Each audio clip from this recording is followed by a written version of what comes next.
Good evening, and thank you for your time today, and most importantly, and trusting me to consult for you.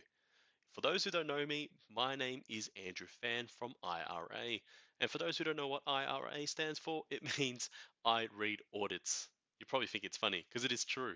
Well, that's what we specialize in. And, I must say, it was rather quite an interesting journey to go through this case study that you've enabled me or the opportunity. And I'm sure that you can't wait to see what we have discovered.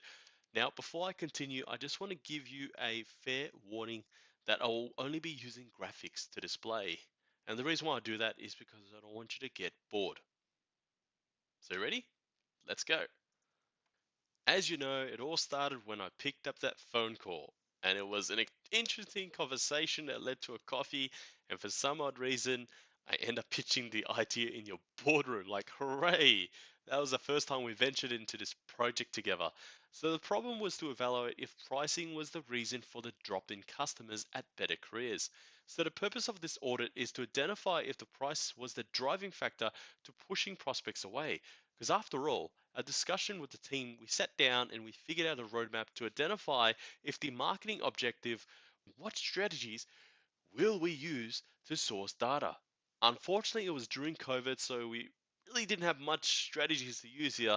So we kind of came up with three methods: Zoom call, survey phone calls, and email surveys to determine if the price was positioned right in the market for what customers were willing to pay. Oh, I actually probably need to step back here because Zoom actually didn't work because not everyone could agree on the one set time. But wait, I think we're missing a step. That's correct. We did also examine the three dimensions to aid us in identifying this price concern: market demand, value perception, and brand trust. Following this, we also use the 7 P's of marketing to get a comprehensive understanding of your business and your unique points that make you stand out of the competition. Because part of the three dimensions, as you know, brand trust and value perception, are so significant to understanding how a customer feels as they visit your website. Understanding the emotion around security, like is this a safe place to visit, and can I entrust my requirements to these guys? The first impression: does the website look professional and fit the image of being able to deliver?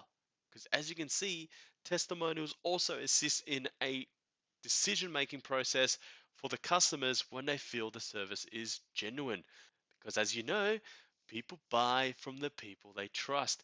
Part of our survey, we wanted to understand with existing customers if they had felt that they can trust the brand before they paid for the service. And all the participants said yes. I will try not to bore you with too much of the data here, but out of the 139 customers, we used yet another mail merge and got a striking 14% click rate. Wasn't that good? Nah. But something you didn't know was that I had to make a few phone calls to add to this number because not everyone decided to fill out a survey as anticipated. The waiting process was like, that was me in the picture right there. I couldn't bear anymore. Anyways, once we collated all the data and the findings, you would be shocked to know what we have found. The immediate response is no. The price is not the concern, as our findings evaluate that market, and the average price for a resume is in fact $500. And people are also, based on the survey that when we conducted with the existing customers, over 60% of them agreed to pay over 500 anyways. At first, it was rather confusing to us because we kind of like hit a roadblock once we found out that pricing wasn't a concern. At that point, I felt it was like a waste of time collecting all this data and analyzing to find out that I can only tell you that the price that you are charging is actually fair. After reassessing all this report over and over again, I kind of find out there was many limitations around the data collected, and the significant source around how many customers you've actually had coming into the business was not actually collected. The good news is though, you don't have to put so much emphasis on the price at the current moment. I'm not suggesting that you do not visit this in the near future. However, outside the findings, I've also recalled our discussion around business strategies and realized that you are missing a whole framework and structure to your business. So I went out of my way to identify this corporate strategy. And this involves a bit of work, but hey, Never said anything was easy. So, firstly, you need to get yourself in a business plan to draw an objective to. The business needs to have a direction or a course of action. Secondly, you and your team need to sit down more often to discuss about the product improvements and how you can leverage technology to assist you in running your service more efficiently, such as using a CRM rather than a lousy Google Excel of yours. Lastly, you need to be more aware of your market. Marketing is so important to a business and it can make or break a business because in the end, marketing leads to sales and sales is the bloodline of the business. So look at where you are positioned in the market and examine what discussions need to be in place around pricing strategies.